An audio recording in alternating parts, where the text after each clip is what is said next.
James DeGale versus Chris Eubank Jr. The epic fight that is just on the horizon. The fight is scheduled for the 23rd of February and is set to be a very interesting matchup between two fighters who are by no means at the end of their careers, but certainly not at the beginning of their careers also. They both hope to salvage a world title challenge and attempt to fight out over it who could still be on that top fight level. There is no denying that James DeGale is a quality operator, but Chris Eubank Jr. is a great fighter, but who will have the edge? If James DeGale comes out fighting as he did against Caleb Truax, then he will be easy for Chris Eubank Jr. to tee off on, and Eubank will go for the finish if he sees it. It is greatly important that James DeGale does not stand in front of him, because Eubank is faster of the two and more powerful. James DeGale is the better boxer though, I believe. DeGale needs to control the range and use his feet, as we know Eubank struggles against an opponent who can shift their feet well and keep them on the end of a jab. Can James DeGale knock Eubank out? Yes, but if he is to stop Eubank within the 12 rounds, he needs to take it to the body. He will struggle to hurt Eubank upstairs because he has a granite chin, and if he can walk through shots from George Groves, then that is a testament to his chin, because Groves is very, very heavy-handed, and when he lands clean. So DeGale will need to work to the body, as he hasn't got the power to rival Groves, and Groves couldn't stop Eubank. He can hurt his opponents, but he doesn't have the power, the same destructive power that is. Can Eubank knock DeGale out? Yes, Eubank is very good when he is on the offense, and if he is afforded the opportunity to put punches together, and if DeGale allows this to happen, as he did against Caleb Truax, then it will spell trouble for him, because Eubank won't let him off the hook.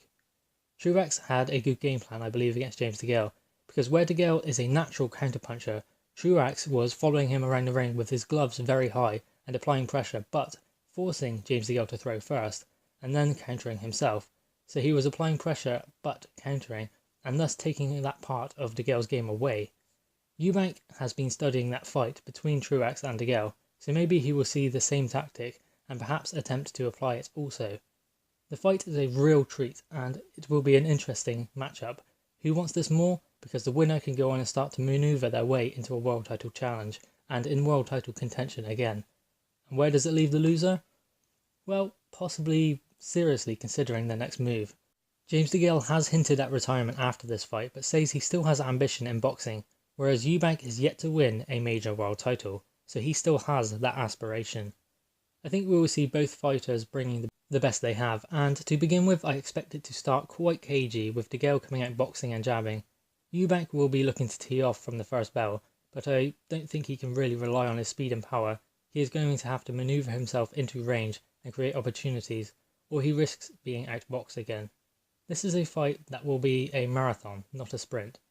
But I think DeGale will take the early rounds establishing his boxing ability, but as we get past the 4th round, Eubank will start to take more risks, I believe, but they must be calculated, otherwise he will just be countered, so if he is too eager to land, then it will be his own undoing in the fight. By the time we pass the midway stage of the fight, that is if something spectacular hasn't happened like a stoppage, which I don't think will happen within the first half of the fight anyway.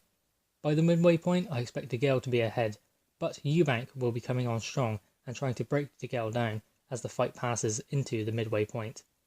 For rounds 7, 8 and 9, I think DeGale will be taking a breather because the pace that Eubank will be setting will be very difficult to keep up with, and if DeGale tires, then he is in a world of trouble. He will need to take a round off here and there, using his reach and strength and trying to confuse and frustrate Eubank just as Groves did.